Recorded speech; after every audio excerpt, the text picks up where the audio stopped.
It's safe to say that cinematic universes have dominated the box office for a long time. Whether it be the Marvel Cinematic Universe, the DC Extended Universe, or the Monsterverse, most people have seen at least one of these movies from their catalogs. But cinematic universes, or crossover movies, are nothing new, and the first cinematic universe ever created was back in the 1940s. 80 years ago this month, Frankenstein Meets the Wolfman was released in theaters, and historically was the first crossover movie ever made. The lead up to this movie started in the 1930s with the successes of Dracula and Frankenstein. Dracula only got one sequel, while Frankenstein got many more. Bride of Frankenstein had the monster demand a mate, but she did not like him, which caused the monster to blow up the laboratory. In Son of Frankenstein, the monster is tended to by a criminal named Igor and the son of Henry Frankenstein. The son character defeats the monster by kicking the monster into a bog. The ghost of Frankenstein had the monster freed, and Igor having his brain placed inside the monster's head, but his blood type did not match and his eyes will not open. A year before this movie, The Wolfman was released in theaters and was a big success. The story was about Larry Talbot, who was bitten by a werewolf, and the story ends with him being killed by his father with a silver cane. But the reason why Frankenstein Meets the Wolfman was made was from a joke. Kurt Siodmak, who wrote The Wolfman, joked about the idea of making a movie featuring the monster characters, but producer George Wagner had him write a script to make the movie happen. This crossover movie would work since the monster had several movies of his own, and the Wolfman had his own movie while also being fresh in the minds of the public. After Larry Talbot gets resurrected by the rays of the full moon, he seeks out the secrets of Henry Frankenstein to figure out a way for him to stay dead, while also coming across the monster. But unlike Larry, the monster wants to live. The monster characters fight it out at the end before a rush of water from a destroyed dam overpowers them. Frankenstein Meets the Wolfman was so successful that Universal made House of Frankenstein. Both the monster and the Wolfman were brought back, but with Dracula, a mad scientist, and a hunchback assistant added into the mix. But the Dracula character's existence is more of a rebooted character.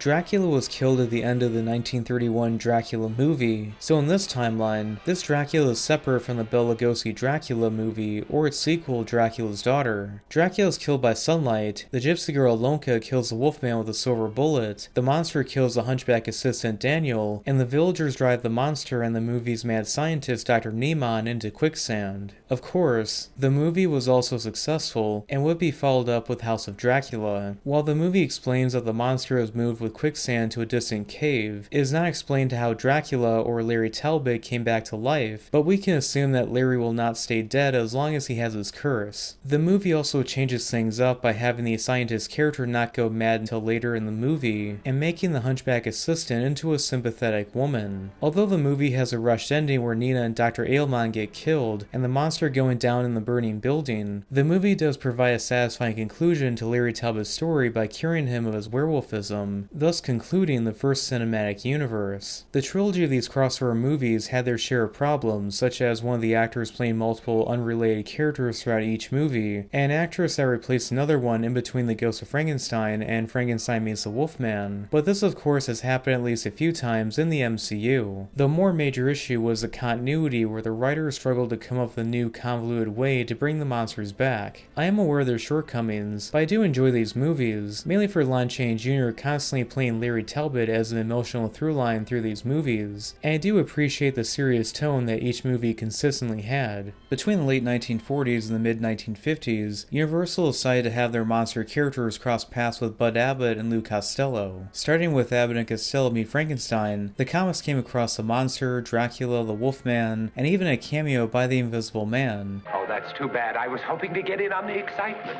Who said that? Allow me to introduce myself. I'm the Invisible Man.